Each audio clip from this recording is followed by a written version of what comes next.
Esta noche queremos analizar el impacto mediático que ha provocado en el país la tragedia en Juan Fernández y también el trato que nosotros, los medios de comunicación en general, hemos hecho de esta noticia. Para hablar de esto, de esta información que ha remecido Chile, nos acompaña acá en CNN Chile el periodista Freddy Stock, que también es director de contenidos de Televisión Nacional, una tragedia que les llega de bastante cerca. Freddy, ¿cómo explicas tú este fenómeno popular que ha rodeado toda esta tragedia, esta verdadera tragedia para el país? Tiene que ver básicamente con el sentido de la pérdida y la emoción que provoca la televisión abierta y la figura de la televisión abierta en las masas. La comunicación de masas ha llevado a su máximo esplendor y la tragedia también ha llevado a su máximo dolor, como es perder una figura simbólica, emblemática como Felipe en estas circunstancias y en esta forma, yendo a hacer una obra de beneficencia y que su cuerpo junto al de otras 20 personas no aparezca de inmediato. Ha sido todo como una gran tragedia que se ha arrastrado por semanas. ¿Cómo has visto tú el accidente aéreo a diferencia de otro accidente? Esta muerte a diferencia de otras muertes. Estábamos hablando fuera de cámara, años o quizás nunca recuerdo un hecho similar. ¿Qué puede llevar a un televidente a acercarse a esta Televisión Nacional y llevar flores, llevar carteles? ¿Por qué? Sí, Televisión Nacional está convertido en un Graceland, como la casa de Elvis, pero en esta oportunidad es la casa de Felipe, porque así lo sintió la gente de los 20 años que hemos venido conociendo a Felipe en la televisión y los últimos 6 años que lo conocimos a través de Buenos Días a Todos. Imagínate lo que es una figura potente como Felipe o Bruce. Roberto, yendo todos los días, llevándote alegría todos los días, conectándote emotivamente contigo todos los días en la mañana, y que de repente, por esa cosa del destino, esa figura desaparece. Es lo más parecido a perder un ser querido, a perder un pariente que uno siente muy cercano, y en las circunstancias en que se produjeron. O sea, todo ha sido muy, muy, muy drástico. ¿Esta muerte o estas muertes son comparables aquí o aquí en nuestro país, desde el ámbito de la cultura popular? Sí. Las figuras públicas en sí tienen una gran responsabilidad y esto deja en claro hacia dónde van esas responsabilidades, sea del mundo del deporte o de la política o del arte o de las comunicaciones. Lo que logran las figuras públicas al estar en presencia de una cámara o de un escenario es una conexión tan importante con la gente que llena un espacio en la gente que está viendo. Cuando escucha una canción de ese artista y te conectan con tus emociones con ese artista, cuando escuchas un chiste de ese humorista o un discurso o ves un programa de televisión durante todos los días de este animador, se produce contigo una ligazón que está más allá de lo racional, que va hacia las emociones, hacia el sentirte acompañado. Y eso es lo que queda de manifiesto en una pérdida tan horrorosa como la que vivió TVN en este último tiempo. Esta es la pérdida más importante para Televisión Nacional en los últimos años. Leía una entrevista, me parece el día viernes, en la que pasa a Mauro Valdés, decía que este es uno de los momentos más difíciles en la historia del canal. Sí, claro. Bueno, sacando los hechos después de la dictadura, del golpe de Estado, este es el hecho más importante, más brutal, en todo sentido. Hay una canción que se llama American Pie, que la hace Don McLean, que habla del día en que el rock murió, cuando cae un avión y muere Buddy Holly y Richie Valens. Y yo creo que de alguna manera, como lo entendemos, Cristian, la televisión chilena murió como la conocemos y renace algo, renace una nueva forma de ver y de sentir y de explicarse las conexiones que la televisión chilena tiene con la gente, que está más allá incluso de una Teletón o más allá de una campaña pública, porque esto tiene que ver con la pérdida, tiene que ver con el dolor, tiene que ver con que de un día para otro la persona que tú siempre quisiste y la persona con la cual tú te sentías amigo, prendiendo un televisor, ya no está. Y eso tiene que movernos a reflexionar sobre el poderío y la responsabilidad que tiene todo comunicador social frente a las audiencias que lo están escuchando. Importante, uno de repente dice cosas, analiza cosas y claro, esta misma entrevista estamos solos, no hay ni camarógrafos, tú te das cuenta que claro, pero a la larga nos están viendo desde Arica hasta Punta Arenas y por internet nos ven también en el extranjero, entonces uno de repente en esta intimidad de la televisión o en el trabajo de la gente que trabaja acá no dimensiona eso. ¿Cómo has visto tú también la cobertura de la prensa?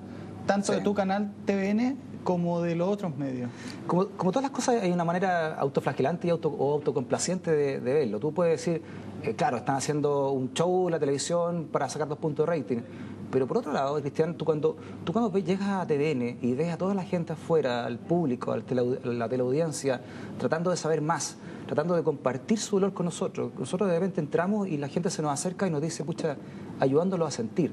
Porque también y es muy cierto, todos nosotros sentimos también una pérdida importante. Fueron 5 compañeros muy queridos de uno de los equipos fundamentales de TVN, como el Buenos Días a Todos, y en un canal público, que no es menor. Si esto hubiese pasado en otro canal, tal vez tendría otros bemoles. No digo que fuera menor, porque la figura de Felipe y lo otro era muy importante, pero sí no sería una figura como la gente lo siente tan propia, como siente a TVN tan propia, tan de ello, por la función pública que tiene TVN. Y nosotros también dentro del canal nos hemos replanteado qué es la televisión pública. Cuando leemos las cosas que la gente pone en la entrada, a la fachada del canal, uno se da cuenta que hay una visión ahí. Y hay una cosa que está intacta, y es de llegar a la gente con muchas cosas, no solamente con información, no solamente con cultura, sino que también con mucha emoción, que es tan importante como lo otro. Totalmente. Tú hiciste un noticiero cultural, sí, Medianoche Cultural, día viernes, ahí con la Carola Urrejola. Los viernes, primero con la Carola, después solo. Con la Carola hacíamos el político, lo de lunes a jueves, y el viernes hacíamos el cultural. Estuviste ahí en prensa también. ¿Por dónde va este cambio de emisión de televisión pública? ¿Por dónde los vozas? También aparecía en la entrevista a Valdés, en la que pasa el viernes. Televisión Nacional tiene un cambio, Freddy. O sea, acá hay un antes y un después. Sí, le pasa que Televisión Nacional con la venta de Canal 13 quedó como el único canal con visión ya finalmente. Entonces hay que replantearse muchos paradigmas televisivos, como por ejemplo, ¿qué significa ser un canal público, un canal con visión dentro de una televisión abierta competitiva, dentro de un mercado ahora cuando tú compites solo? ¿Y cuál es el Chile al cual debemos apuntar? ¿Cuál es el Chile que hoy estamos viviendo? El Chile del 2011 es muy distinto al Chile del 2008 o del 2009. Han ocurrido muchas cosas, hay muchos eventos, hay muchas tendencias, muchas tecnologías que han hecho que nuestra ciudadanía mire de manera distinta a la sociedad. El efecto de los cabros, de los estudiantes, el apogeo de las redes sociales determinan que la comunicación, los vasos comunicantes con las masas son distintos a lo que se da hace 2 años. Y a esos vasos comunicantes es la que la televisión en general y la televisión pública en particular tienen que saber responder. ¿Hay morbo de parte del televidente al ver la semana pasada el Buenos Días a Todos, al ver esta semana el 7? ¿Hay morbo en eso? En los programas de farándula, digámoslo con nombre y apellido, Primer Plano, un programa que destrozó a Camiroaga mucho tiempo, y yo los veía el viernes ayudándolo a sentir un poco más, decían. Es muy de la televisión eso. Es fácil demonizar la farándula. Yo la trato de entender, porque la farándula entendida es re interesante, porque es un medio es un sector de periodístico que es crossover. Que hay farándula de la política, hay farándula en el deporte, hay farándula en el espectáculo, y además la farándula es un medio, creo que en sí, honesto. Es un medio que realmente apunta a lo que la masa quiere. Porque si tú haces una encuesta en la masa, dices, ¿qué te gusta? Dices, no, me gusta la cultura, me gusta... Y finalmente lo que le gusta es la farándula. Y así como tú dices, la farándula demonizaba a Felipe hace un mes o 2 meses, la gente también. La gente, acuérdate, cuando se entregó el laurel de oro... El Copihue. El Copihue de oro, el heredero de la cuarta, y Felipe fue pifiado, y tuvo todo un impasse ahí con una otra animadora, y en el Festival de Viña no le fue bien. Entonces, claro, tú te olvidas también de eso. Creo que los medios de comunicación responden básicamente a las masas, y las masas son entes súper difíciles de definir, y por definición, las masas son amorfas. Entonces hacer televisión de masa y hacer cultura de masa y comunicación de masa es bien difícil. Se inventaban historias también de que había sacado a la Catherine Saloni, ¿te acordáis? Millones. Bueno, tú trabajaste con Camiroaga sí, claro, en un par de programas. Fred, como periodista de espectáculos que conoces mucho la historia pop, la vida popular, ¿cómo explicas la televisación, no sé si es correcto el término, de la vida de las personas, la sobreexposición de la vida de las personas y ahora de la muerte? Me sorprendió hoy día, veía imágenes de la cremación, nosotros también caemos de repente en eso, pero es un poco la utilización de la televisión en la vida privada de las personas y luego se traspasa cuando fallecen. Bueno, es un tema más para largo para discutir, porque yo creo que los personajes públicos en sí son artistas y que se mueven sobre un escenario, y el escenario en sí es posición. Los políticos son artistas del escenario del poder. Los deportistas son artistas que se mueven en el escenario de la cancha de fútbol, en la cancha de tenis. Los comunicadores son artistas cuyo escenario es esto, es un set, es un plató de televisión. Por lo tanto, la exposición de ellos es parte de su vida y es parte de su propio negocio. Ahora, ¿qué es lo que se expone? Eso ya depende de cada uno, depende de cada artista. La intimidad es lo que no se expone por conseguir algo. Tú tienes que tener respeto a esa intimidad, a lo que la persona no ha querido, entre comillas, entregarle a la gente. Pero una vez que tú has entregado algo de tu intimidad, eso deja de ser intimidad y se convierte en tu vida privada, que es parte de tu vida pública. Pero hasta dónde están los límites, eso los pones tú. Y eso yo creo que hay que respetarlo. Pero, por ejemplo, el político que se saca la foto con su familia para ganar una elección, mostró que él tenía familia. Por lo tanto, el periodista y sus electores tienen todo el derecho a preguntarse si ese hombre o esa mujer sigue o no teniendo esa familia, porque la mostró para tener una candidatura. Rompió su grado de intimidad, lo amplió para poder tener un beneficio para él. Y eso es lo que tienen que preguntarse todos los personajes públicos, hasta dónde negocian con su intimidad en pro de su vida pública. Y eso es una definición íntima. Todo un tema, y en especial cuando ya no están con la muerte, a ver si le hubiera gustado o no le hubiera gustado esta cobertura de los funerales. ¿Cuál es tu opinión cuando se habla de que se ha hecho un show mediático en torno a este accidente? Es difícil saberlo, Cristian, porque uno nunca sabe si los medios finalmente son un pizarrón o son un espejo. Y si es un pizarrón que enseña, un espejo que refleja. Y en el fondo, si uno considera que el rating es la medición más científica que tenemos para saber lo que la gente quiere, tenemos que entender entonces que la gente está necesitando también que uno le entregue cierta información. La gente, nosotros, los televidentes, ustedes, han vivido un dolor también muy fuerte. Ellos han perdido un ser querido. Y nosotros tampoco podemos decirles, no, ustedes no tienen derecho a entrar acá porque este ser querido no les pertenece. Cuando durante 20 o los últimos 6 años ha entrado ese ser querido a tus casas, te ha entregado emociones, te ha entregado felicidad, te ha expresado su propio dolor, su vida privada. Tú también tienes derecho a sufrir cuando le pasa algo así a tu ser querido. Por lo tanto, vivir tampoco... un duelo. Exacto. Nosotros no podemos ser tan drásticos y decir, no, usted aquí no entra. ¿Por qué?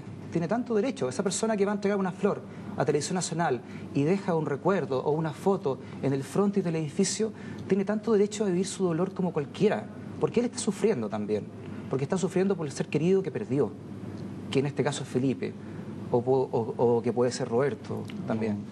O Felipe Cubillo, o en cualquier, fin, claro. En fin, pero estoy hablando del personaje más público, de los que estaban metidos en la televisión todos los días. Frei, hemos hablado harto de televisión, pero hay nuevos medios también que van surgiendo a medida que van pasando los años y se van también mezclando de cierta manera. Uno de ellos es la internet, las redes sociales, los web shows. ¿Te parece que dejemos atrás este tema también y en el segundo bloque ya hablemos de eso? Ya, hacemos una pausa, continuamos de inmediato.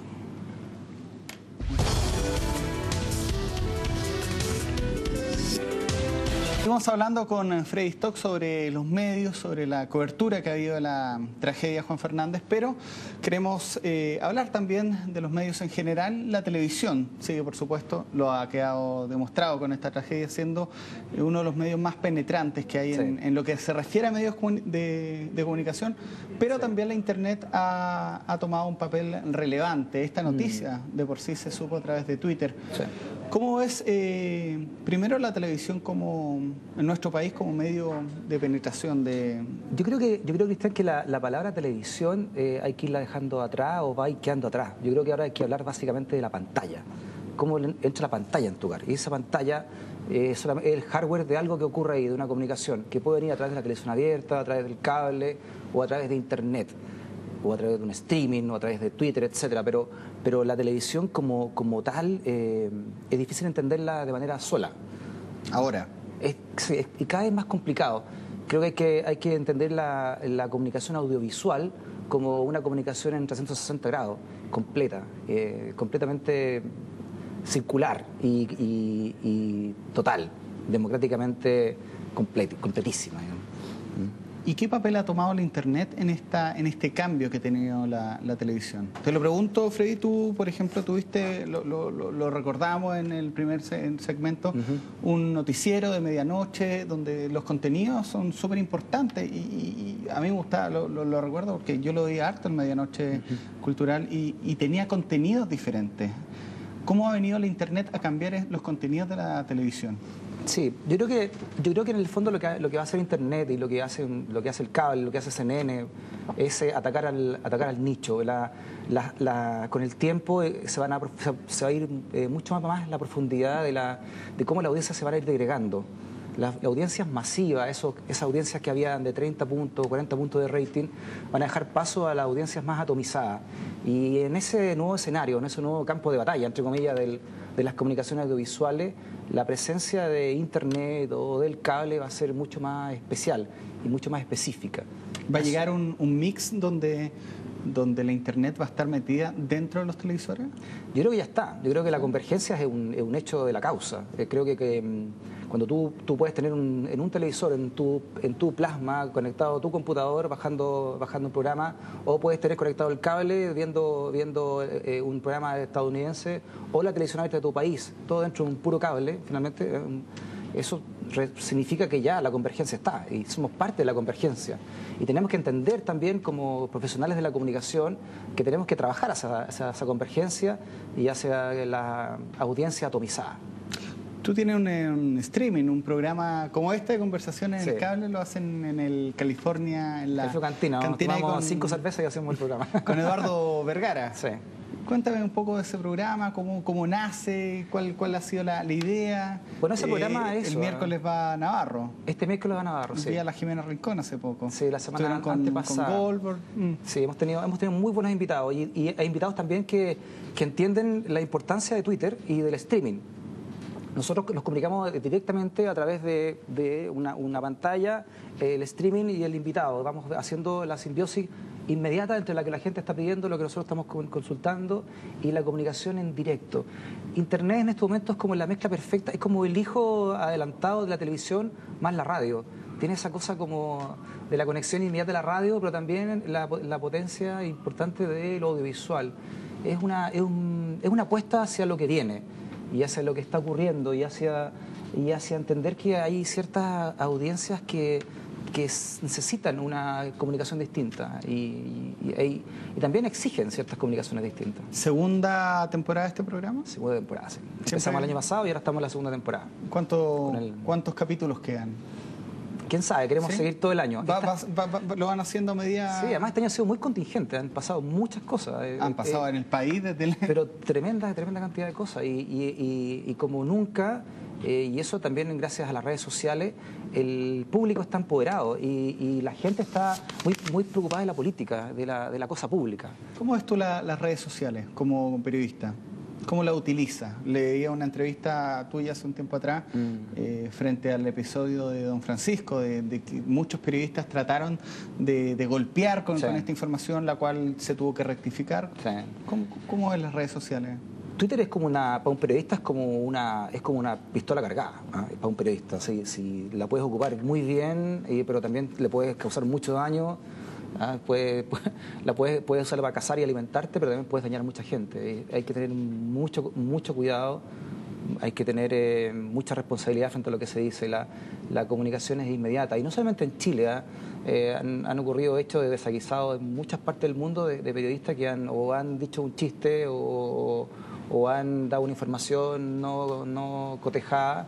Y el caso de Don Francisco con su paternidad fue quizás el más violento desde la era del Twitter, de lo que ha producido esa necesidad de llegar primero pero no llegar bien, que son dos cosas muy distintas y que en periodismo tienen que estar súper claras las dos. ¿Llegar con la noticia o llegar con la verdad? Exacto.